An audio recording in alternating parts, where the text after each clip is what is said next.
Alexa, play. Hey there, this is Jim, the car's... Oh, this is Jim, the Keys bartender. I was talking to Alexa when it was starting. Sorry about that. Let me stop the music here. My music. Yeah.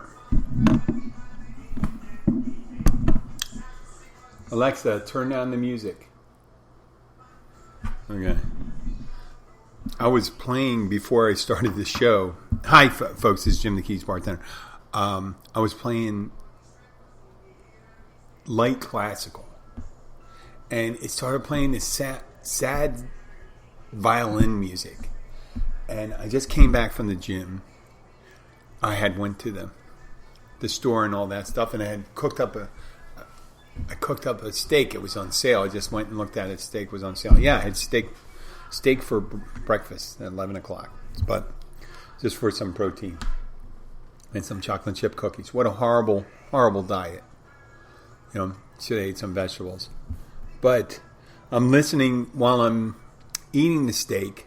I'm looking at the steak. It's good. And it's a bone-in ribeye, let's say. And I'm looking at the bone. And the sad violin music's playing. And all I could think about was how much I missed my dog. Because I used to save the bone for Roxy. Now I'm getting all kind of, verklempt about it. And, I miss it. I was thinking about how she would be pawing at me while I'm eating it. I'm not going to talk about it anymore. But the first thing that happened when I went into work, I found out one of our regulars had passed away, and it was an older gentleman, Bob. His name was Bob. And what a sweet guy he was. What a sweet guy. He liked reading the newspapers. He rarely drank, but he would come in for, an appetizer, either a diet soda or unsweet tea. And we'd talk, and he was all about current events and stuff like that. And he was also all about any trivia about North Carolina. And Duke. I think it was Duke or University of North Carolina. One of these two. But he'd always ask you a question about North Carolina and stuff like that. Just like a friend of mine from Wisconsin. He comes in and always asks questions. He knows trivia about Wisconsin. And he knew I was from Philly, and we'd always read up on the Philadelphia Eagles. Hold on one moment. Alexa, drop the volume. There we go. Alexa, reduce the volume. So I went to Island Music. Yep. And I figured, why do I have classical music playing on the background when I'm doing a podcast? Well, that is that story. So when I came into work, we heard about Bob and how he was, no one saw him for a couple days. So one of our local bartenders, Larry, who works at the Caribbean Club, he's an institution here. Larry, he went over to the house and he found the person deceased. Not to be depressed. I'm not trying to be depressing, but when you find something like that out when you first come into work, it's kind of. It's sad. If you're a normal person, you would find that sad. Normal people grieve unless you didn't necessarily like the person. I always feel bitter regret when someone passes away, even people I don't particularly am fond of, because, you never had an opportunity to bury the hatchet with them. Even if it may appear as if the other person is always the offender, but I always feel, sentimental about people passing, even loosely and stuff like that. So,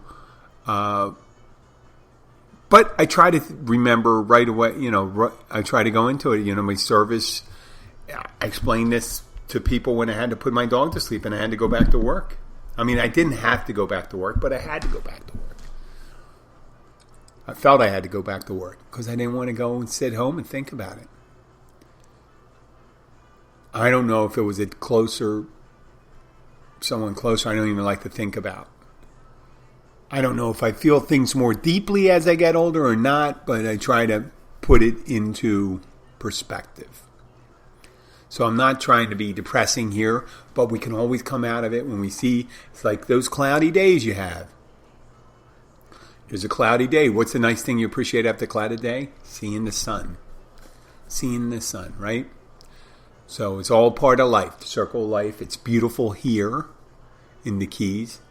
It's in the, I guess, mid-70s. We expected to get to 80 maybe today, if maybe.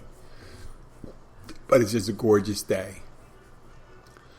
And I try not to, when you think about people who have passed, people and pets who have passed, think of the good things about them and feel fortunate that you've known them. You know what I mean? Think about how many times you laughed and how much good times you had with them. I mean, that's the way to do it. Don't concentrate on the separation. Concentrate on the good memories. And that's just a word of advice from me, the Keys bartender. Last night, I had some friends, locals. They're seasonal locals, snowbirds, some people call them.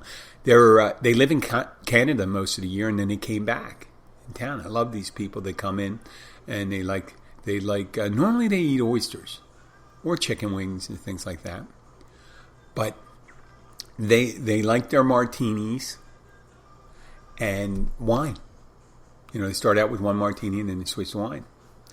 Nice people. And it's always good to see them. And one lady came in with them and she ordered a Cosmopolitan. And I said, will you make me one? And I said, I'll make you whatever you want. You tell me. Why wouldn't I make it for you? So I made it for her. And then she went on and on how much she enjoyed my Cosmopolitan. Because all she said, not too sweet. And I said, do you like a little sour to it? And she goes, well, what's going to make it sour? And I said, add a little extra lime juice and a little less simple syrup. She goes, that's good. She goes, oh, thank you. And I said, well, when you say that, it's good for me too, because as a bartender, when someone tells you, I want an extra dry martini, that means they want less vermouth. You can, if they're not there, you can not put the dry vermouth in the martini, because everyone says a martini is not a martini, it's just an up vodka or gin if you don't put the vermouth in it and the olives. And well, I would argue that the olives make the martini, the garnish, because a Gibson is pearl onions. And because people that want it really, really, really dried really don't want to taste any of that vermouth. Some people just want a little splash in their glass of vermouth and then you swirl it around and you dump it out. Some people say, just bring it in bottle close to the glass. All those things work and we could do that. But that lady went on and on how much she enjoyed the Cosmopolitan. And I started looking around and I said, are you prompting me for something? Something's going to happen after this? Are you fluffing me? Because that was like bartender porn. When people tell you how good your drinks are and you go, wait a second. I just added like 1, 2, 3, 4 ingredients. Didn't put in a fifth one, which was the simple syrup. I used to use Rose's lime juice on my gimlets and my Cosmopolitans. You always put the Rose's lime juice in it. And it was good. It was good for you. The nice thing about Rose's lime juice is people are used to it a lot of times, but I use fresh lime juice. And it does significantly change its taste profile of a drink. So you may want to explain that to people and so they can appreciate it more. Because they could be used to something else. And I'm not saying Rose's lime juice or the other lime juices aren't good. It's just a lot of sugar in it. And some people don't want sugar. It's the way it is. And there's sugar in cranberry juice and stuff like that, but you're not supposed to use that much cranberry juice either. But that's the bartending tip of the day for you mixologists out there. I'd like to go into the thing we've been doing a lot, some of you listeners, and I do appreciate a lot. I appreciate all you listeners first. I appreciate everyone that listens to this show, wherever you're from. And I apologize if I don't mention it. But recently I put out calls, and I'm going to still put out those calls through the new year. Because it's going to take like probably a couple weeks, a couple months to sustained downloads additional downloads to get the rankings up on this show. And the more rankings, the more exposure. And the more exposure, there's more incidental listeners. People that randomly come by. Keys Bartender, let me listen to this and see what this asshole has to say. Right? And then some people say, well, Jesus Christ, he's kind of depressing sometimes. He's not fucking funny. It's supposed to be a comedy. Well, there's all different types of comedy. Right? It's not all the same. Not all slapstick. Not all. It's not no sight gags. But that you guys, a certain significant widespread group of people, answered the call to the downloads I needed. And I'm going to go and start in the order of the amount of downloads. I'm going to go with Miami. I know. I'm in Key Largo. Miami is 40 miles north from me. Thank you, Miami. Thank you. Thank you very much. I appreciate it. Philadelphia. Thank you very much, Philadelphia. My hometown coming through. Riverton, New Jersey. I dated a couple women in Riverton, New Jersey. I don't know if it's one of them, but thank you.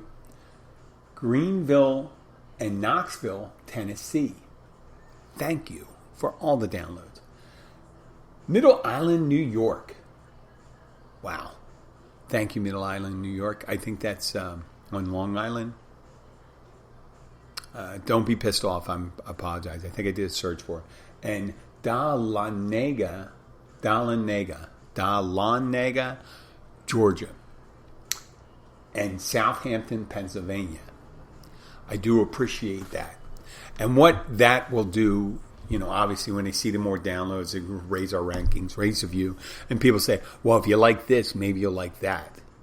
I used to say when they first started recommending me between Tony Robbins and Joe Rogan, the Joe Rogan experiment, I said, oh, this is exactly where I want to be. Well, I'm not a listener to their podcast, but Tony Robbins is a motivational speaker. Joe Rogan is a comedian.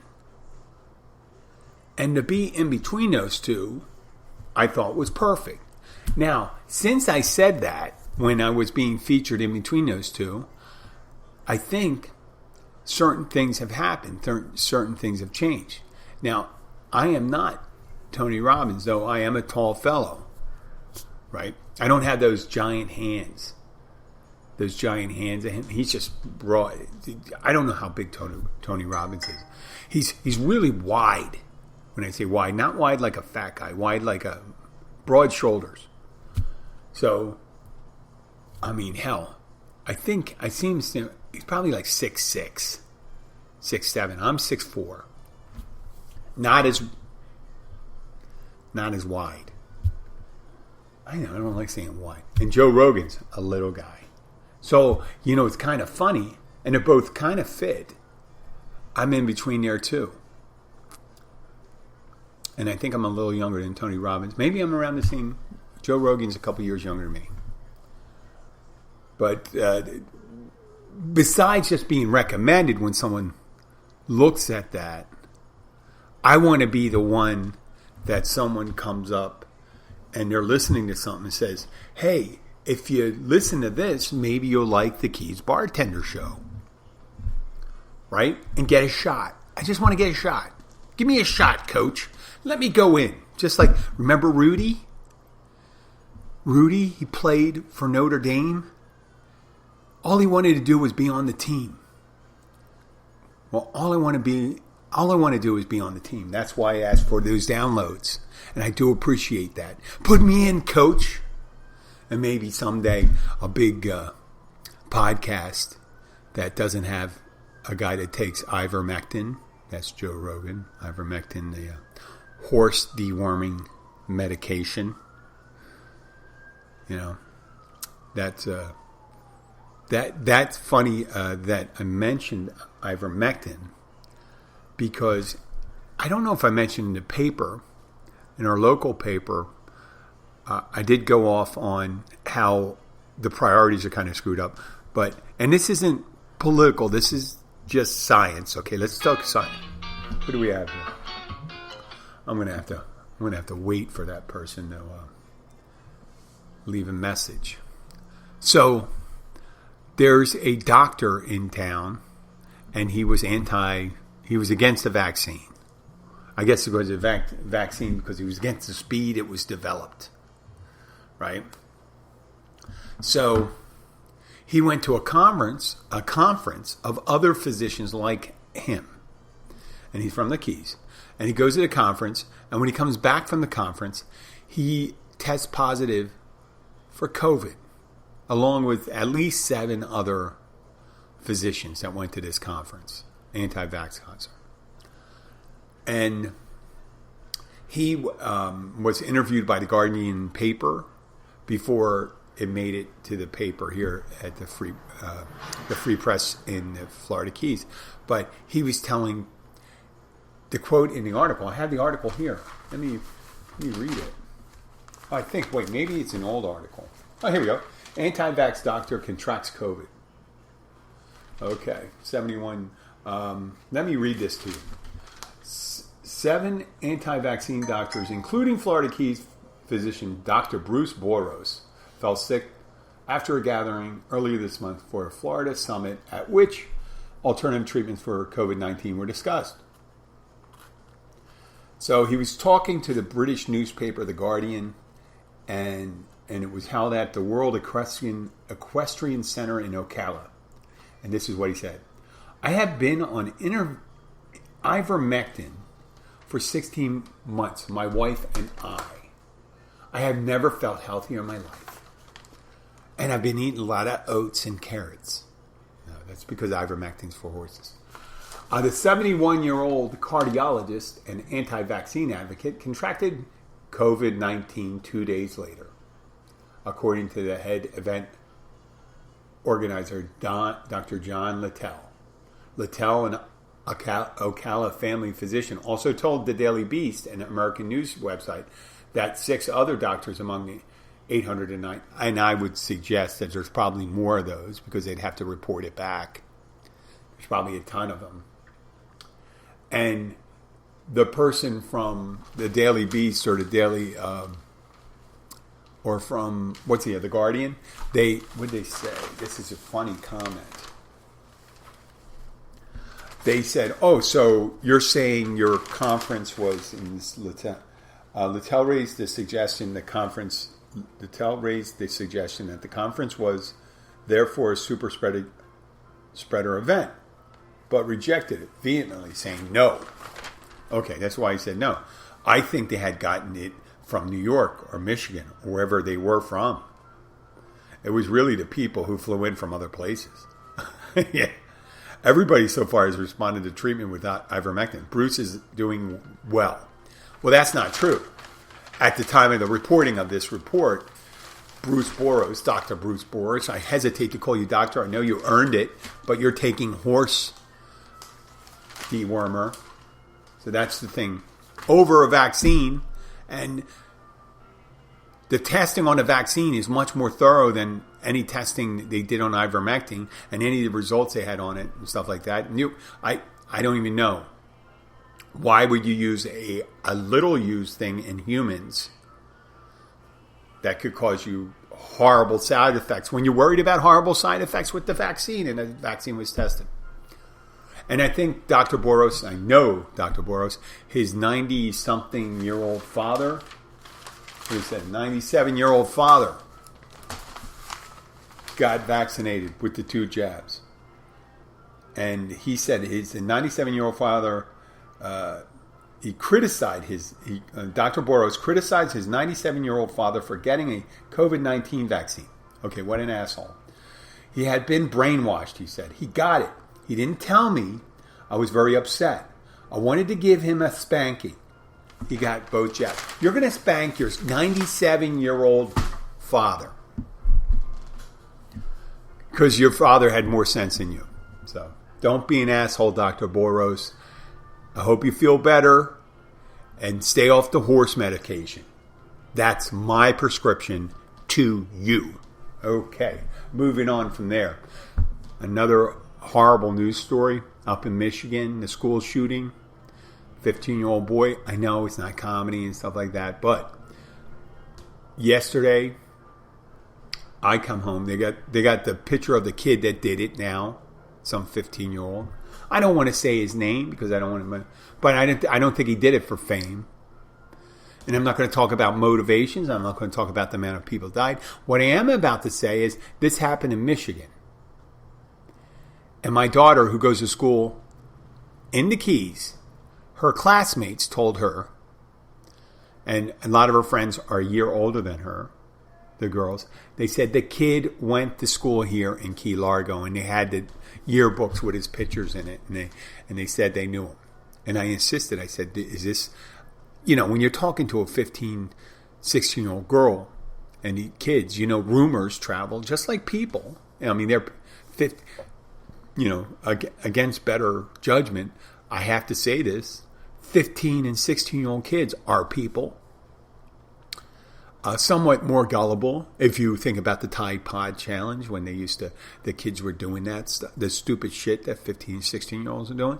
But if you go on Facebook or whatever, you see TikTok videos, you see lots of people of different ages doing stupid things. Yeah. So this kid, I'm gonna say, most likely did go to school in Key Largo. I'll say that. If I retract it, I'll retract it. But these kids insist that he's in the yearbook. Okay. And then when I mentioned it to other kids, that one of the dishwashers at the catch last night, I asked him. He says, "Well, I reckon he went to the same school, but he was like a year or two older than him." And he said he did look familiar. That's not a confirmation. I understand that. And then another one who was a year behind him, the owner's daughter, says, I think it's him. But these other girls and guys are insisting that he went to Key Largo. And it'll come out. It'll come out. But all it does is demonstrate the thing that it could have happened here. It could have happened here. You never think it could happen at your place. When you hear those rare events, and I talk about it, it does. It could have. It is a shot in the dark, and no pun intended. It is a rarity for things to occur. It's just like lightning strikes. Just because someone yesterday got hit by a lightning bolt doesn't mean you're going to get hit by a lightning bolt, right? But if you stand next to trees in the middle of empty fields, and it's the only tree during a lightning storm, you're raising the likelihood of the possibility of being hit by lightning. It's weird. It brings the tragedy home when you realize if this family decided to stay here, the kid could have stayed here. Now, the kid's life could have changed if he stayed here. Maybe he wouldn't have done that. Maybe this stuff, he got the ideas when he was up in Michigan. Not that Michigan really cultivates this. I don't think places are necessarily more or less in the United States are like, I guess there are. There's inner cities and all that stuff that are violent, and not because of the people that, well, yeah, it is because of some of the people that are in it, but not because innately who the people are. I think it's more of like economic, environmental factors that go into that. But it really brings it home. So when you think something can't happen to you and then you realize, oh my God. It's like, I'm sure, I'll bring it back to you, make it a little lighter. How do you make it a little light, this story a little lighter? Ted Bundy. This serial killer that was got the death sentence. They put it to him here in Florida.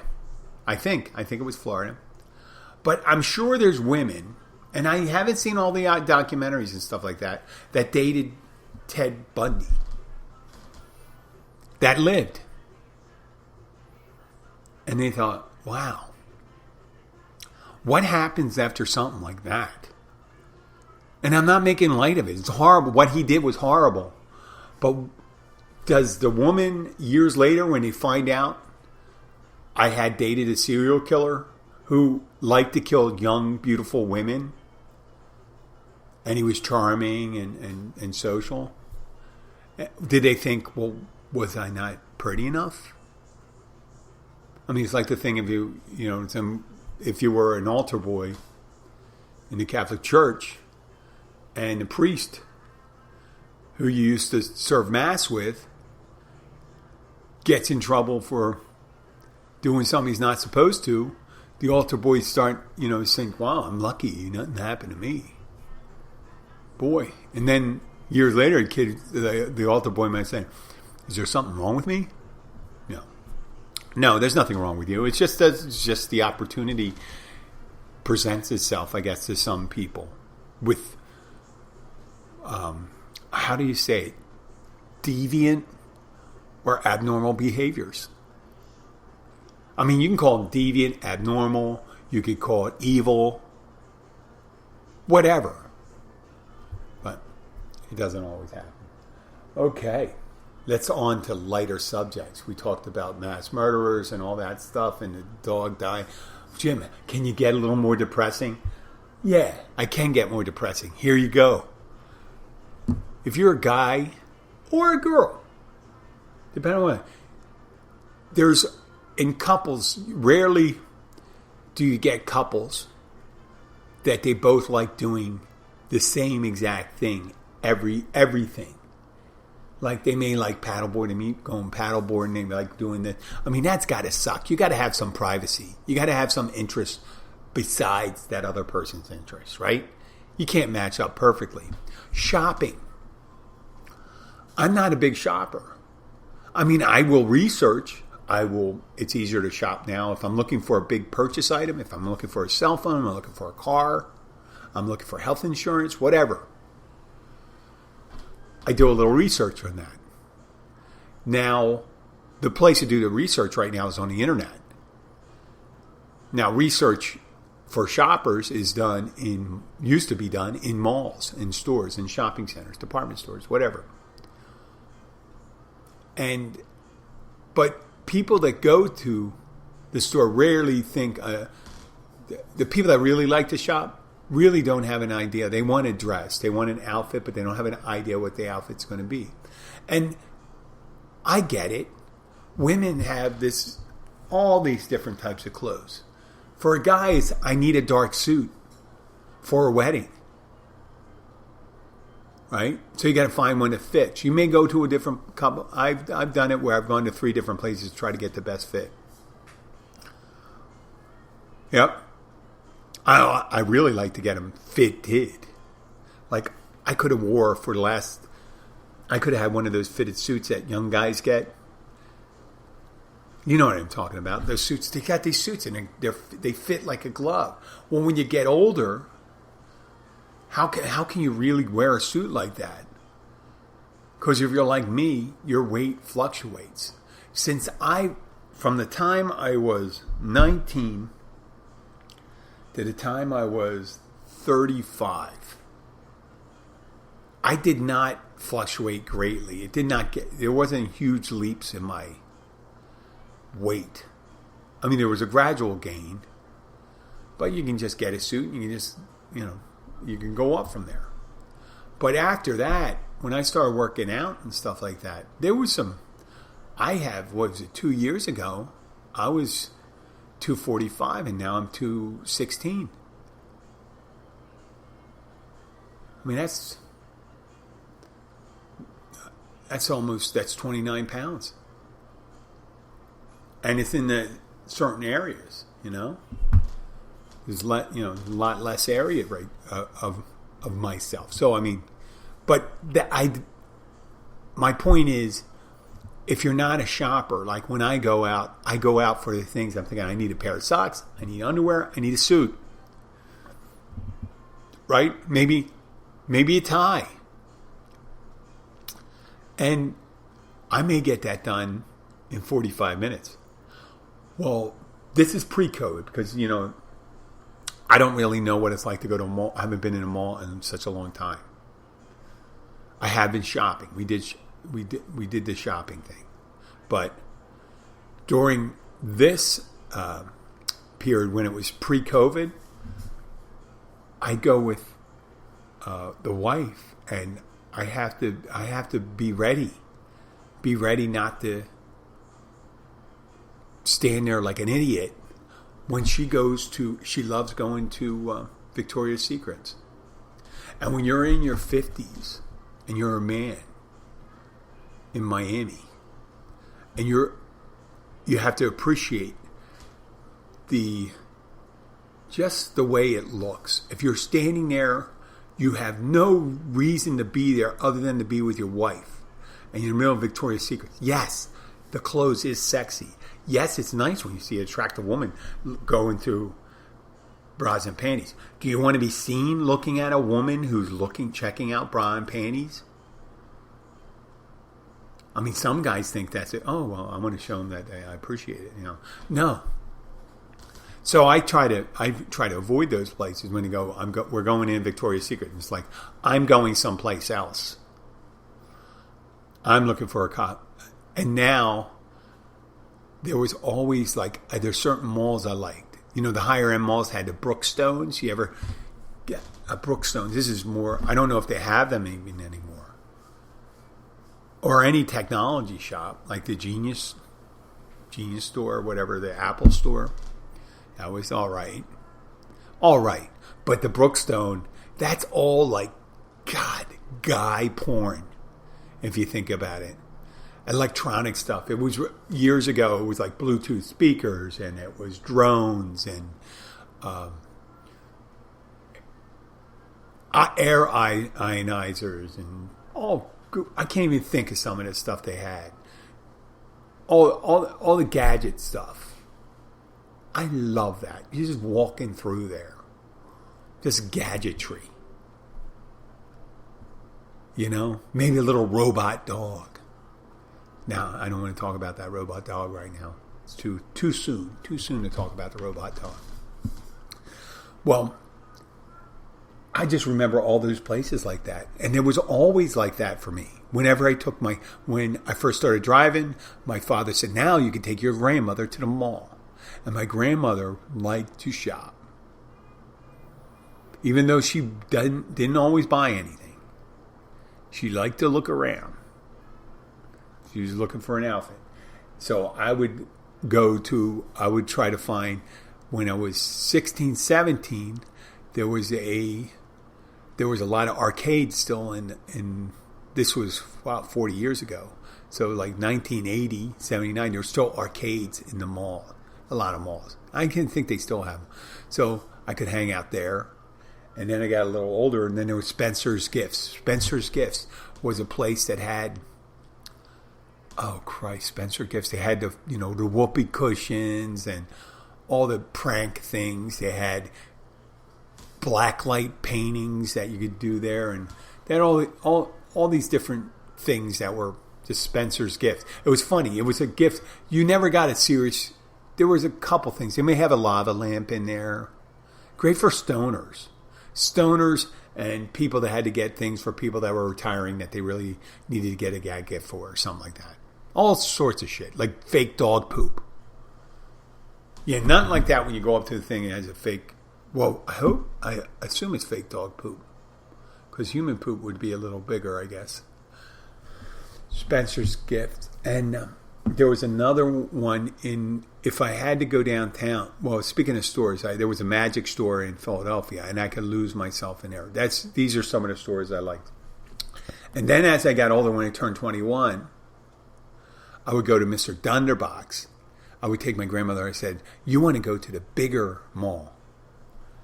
And she goes, well, bigger mall? What's a bigger mall? And I'm thinking, you want to go to Oxford Valley Mall. And they had a Mr. Dunderbox. And Mr. Dunderbox was like a German restaurant in the mall. But they serve beer. You can go and drink. I can go and have a couple beers. And maybe a bratwurst. Not that that was a thing yet. I wanted to go and get a bratwurst and bratwurst sandwich. No, I wanted to get the beer, but that happened to be a German menu, and that was the only place you really could get a beer there, and that was always a good place to go. And bars. Obviously, there's bars in the malls, but I don't drink anymore, so hanging out in a bar would not be well, why in the hell would you go if you sat in a bar and drank while your wife or significant other is shopping? Right? Because you're not going to drive. Hopefully you're not going to drive after that. Right? Yeah, there's shopping people and there's non-shopping people. And people say, why don't you like, I buy all your clothes. Well, I don't like shopping. You buy the clothes that, yes, I like the clothes you get for me, yes. But I don't like shopping for clothes. And I get what I need. When I need it, I get it. It's like underwear. I always say to underwear, guys don't buy, they don't go and say, hey, I need to go and get some new underwear. If you ever seen the movie $1 Million Baby, Morgan Freeman is working in the boxing gym that Clint Eastwood owns, and he's a boxing trainer. And Morgan Freeman's an old boxer, and he's the caretaker of the gym.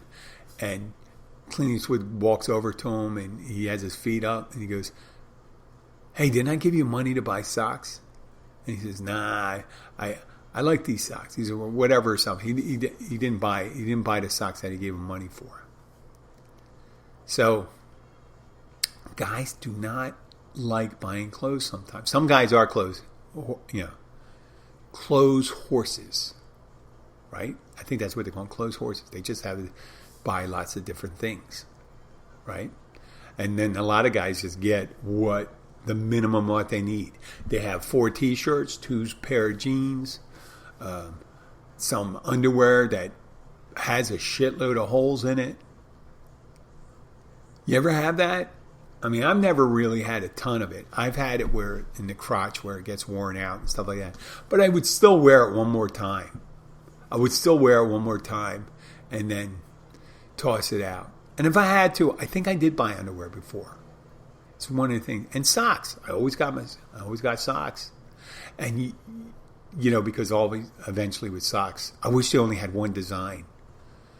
Short ankle height socks that are black. But they have a logo on it or something like that. How am I supposed to match all these things? I don't care that there's a stripe across the toe on a sock. Why do you have patterns on socks that go in the shoes? I mean, the part of the sock that's in the shoe. Why do you have patterns? It should just be everything that's exposed. I mean, it should just be, I just want a black sock. But then you have all these different ones, and then when they get mismatched, you always have an odd one. You're always hoping, and you're always wishing, I'm going to find that other fucking sock. It's not going to disappear. Then it's probably sitting in some sweatpants in your daughter's dresser that she never wears, because when you put it in washer and dryer, that gets in there and you dry it and it's stuck in there. That's where it is. That's where it is right now. There's no magic where they disappear. You left it somewhere. It could be in your gym bag. You could leave it at the gym. You could, whatever. But there is the issue. You got to just make one. I mean, that's the nice thing about countries that don't have selections. They go like, the one thing about, you heard about the old Soviet Union, that when you went to the people that left the old Soviet Union said there were shortages all the time of consumer items. There was always shortages. But the good thing was there was only one type of toilet paper. So when someone said go and get toilet paper in Moscow in 1974, no, don't go back to 1974. In 1974, someone said Ivan went out because Natasha sent him to get toilet paper. She didn't go and say, I didn't mean that brand. Didn't I tell you get the 8-roll one? He got what he got. And he just said, this is what they had. This is what they had. No argument there. I mean, they could say, well, why didn't you get 2 of them? Instead of 1. So that's the shopping thing. And when I shop, and sometimes I always forget something. I always forget something that I get. Even when I write down lists, because I think I could do it without the list. and I'm going down the list and I skip over something, I don't check it out. I put it on the phone and whatever. And I had a shopping service for a little while. Well, I'm going to start gradually finishing up here. And I'm going to leave a hint. If there's any of the lady listeners out there, thank you for listening. Thank you for staying with me. But if you really want to know, people used to say, if you want to know how someone is, see how they treat servers. And it's usually women. They say, watch the guy how he talks to the server and stuff like that. Well, it works for women too. It works for women too, because we had, it's amazing how rude people can be to someone who's working for them or working at a place. You're not really working for them. You're working for the restaurant. And you're there to take care of the restaurant's guest. Yes. And in the 80s and 90s, it was customers, and there was a philosophy that the customer was always right and all this stuff. Well, that has changed. The customer is not always right. There is a hybrid system now. It's like we have this expectation as a restaurant of how you're going to treat people, how you're going to serve it, what kind of food you're going to give to them, what kind of service you're going to deliver.